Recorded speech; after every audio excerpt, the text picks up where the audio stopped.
What's up, everyone? Welcome to the Power Play with CJ. I'm going to focus in on John Scott shoving it in the NHL's face. Definitely a great moment for anyone that can't stand the hypocrisy displayed by the NHL in the whole John Scott thing. Let's go back to square one, and this has been my point all along.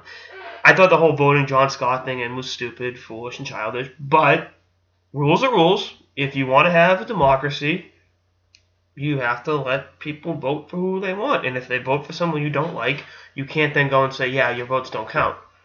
It's just that simple. So, does it end fan voting? I don't know. It happens in every sport. I mean, where it's like, first of all, the NHL All-Star Game will never be the level of a joke that the Pro Bowl is. I watched some of that last night. Like, what the really? But this is, it's one of those things that I just think that the NHL mishandled. They should have embraced it from the get-go. I mean, and then him winning the All-Star Game MVP, having the 2 goals, all that's like, what?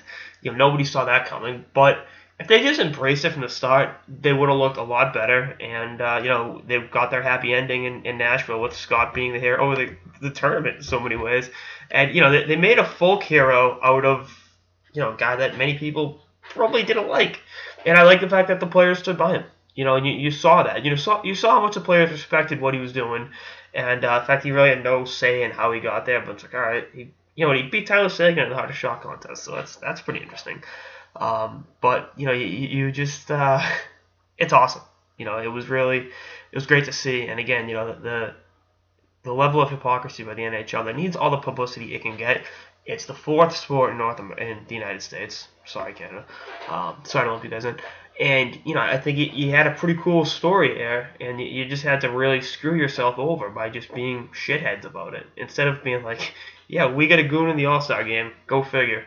But, again, if you want to have fan voting, you got to live with the consequences. And the consequences this time are pretty damn good. So, good for John Scott picking up a casual $90,000. I don't know about the tax situation on that because the All-Star Game was in Tennessee, and there's no state income tax, so it probably made a little bit, it's probably good it was in Tennessee. We're supposed to when it's in LA next year, and they'll have to shell over a pretty penny to the great state of California. But again, great weekend all around.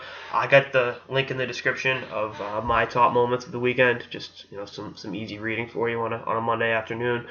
And next year when it's at Staples Center, I think I will be there. So probably do a power play with CJ party somewhere in LA Thursday night or Friday night. Do the skills on Saturday and thing on Sunday. So we'll see. We'll see what happens.